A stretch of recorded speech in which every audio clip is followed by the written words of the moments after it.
Good morning, students. Today we're going over a math lesson, 158 and 159. This is for April the 28th, and we're on page 315 to begin with. All right, the first part should be fairly easy to you. It says, circle any incorrect product, write the correct product in the blank. All right, so now you know a product is the answer you get when you multiply, right? So if it's correct, move on to the next problem. If it's not correct, you circle it and write the correct answer. So 12 times 9 would be 108, so you just leave this one alone. 11 times 11, is it 110? No, so circle that and you'll get 121 instead. 11 times 12, is it 121? No, circle it, put the correct answer. So you'll go through all of these and ask yourself if it's the correct answer, and if it's not, you circle it and put the correct answer. Now, for the next problem, we're looking at perimeters. Now, a perimeter is when you go all the way around something and add it up. A perimeter, for an example, would be as though you were building a fence around property. So if you're a builder and you have to build a fence, you'll have to go out and measure to see what the perimeter is to be able to know how much wood to buy to build the fence. Now, if the inside of this we'll study later on, that's called the area.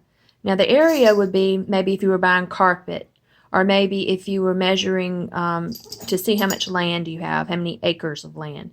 So this inside part would be area, but the going around the outside would be the perimeter. So let's look at this first one. We've got this purple rectangle. So this is 10 and this is 2. All right. So, oh, this is wrong. This should not be 10. This should be 2 and this should be 10.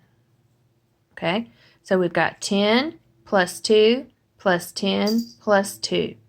Add all those up and you will get the perimeter. Okay. Now for the rhombus. Hello, kitty. For the rhombus, they put right here, we've got 7. So 7 feet. And there's 1, 2, 3, 4 sides. So 7 times 4. So at this one's 7, this one's 7, this one's 7, this one's 7. Because a rhombus is kind of like a square that's been smushed sideways. All the sides are equal. So 7 times 4 will give you a perimeter.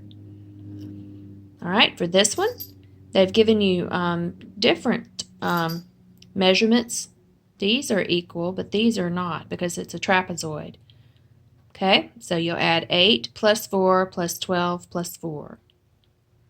And for the square, all the sides are the same. So you've got 1, 2, 3, 4 sides. So 3 times 4 will give you the perimeter here.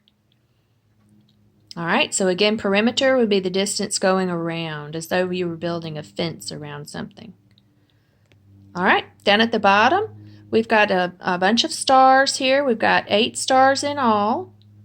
All right, so 1/3 is yellow, 1, 2, 3. So 1/3 is going to equal 3. All right, and so 2/3 will equal 6. 3 plus 3 is an easy way to do it. So 2/3 of it would be 6. All right, so you can color in these 3 yellow, and the rest of these will be colored orange. Okay, so yellow and orange. All right, so that does it for page 315. And you can work on the back of this if you would like to, or you can skip it. Now let's move on to the next lesson. So we're on lesson 159, page 317. And of course, you can pause this if you need to and do some work. Now this page starts with some division, and we've touched on this just a little bit, but it's called estimation. So to estimate, let's look at this first problem. You have 80 divided by 40. So look at this first number here, the 4. So every time you estimate, you'll look at the first number. Here you'll look at the 3. Here you'll look at the 5. Here you'll look at the 2. So to estimate, you're going to ask yourself, how many times will 4 go into 8? All right, so 8 divided by 4 will be 2. Now you don't put the 2 above the 8, you put the 2 above the 0, because you're really saying how many times will 40 go into 80. All right, so this is how we estimate. How many times will 4 go into 8? 2 times. Now, if it had been 7, you would still use 2. You come as close to that as you can get without going over, right? Now you'll multiply. 2 times 0 is 0. 2 times 4 is 8. Subtract, you get 0, so your answer is 2. So you'll check it by saying 40 times 2. All right? So remember to estimate. 4 times 2 is 8. And then you'll multiply it out. 2 times 0, 2 times 4, right? Except you're going to write it right here. 2 times 0, 2 times 4. Okay? That's how you get this answer.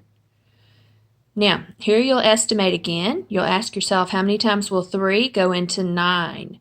So 9 divided by 3 is 3, and then you'll multiply it out. 3 times 0 is 0. 3 times 3 is 9. Subtract, and you'll get a 0, so no remainder. How do you check it? 30 times 3. Okay? So you have 2 more problems with estimating. Let's look at this one. You look at the 5. How many times will 5 go into 7? So come as close to 7 as you can get without going over. 5 times 1 is 5. 5 times 2 is 10. So 10 is too big, so you'll have to say 1. 1 times 0 is 0. 1 times 5 is 5. You'll subtract. You're going to have to borrow from the 7. Make it a 6. Make that 12. No, is that correct? No, I'm sorry. You don't have to borrow. Oops, I made a mistake on that one. You just say 2 minus nothing and 7 minus 5. So 1, remainder 22. You have to be careful and not borrow if you don't need to, right? To check that, you'll say 50 times 1, and don't forget to add your remainder. Okay? All right, the next estimating. How many times will 2 go into 6? It'll go 3 times. So 3 times 0 is 0. 3 times 2 is 6. Subtract, and you get 8 as the remainder. And don't forget to check it. All right. So that's for page 317. Isn't that pretty? A nebula. That's up in the sky. That's a pattern of stars up in the sky. All right. If you have any more questions about this estimating, just let me know if I can help you.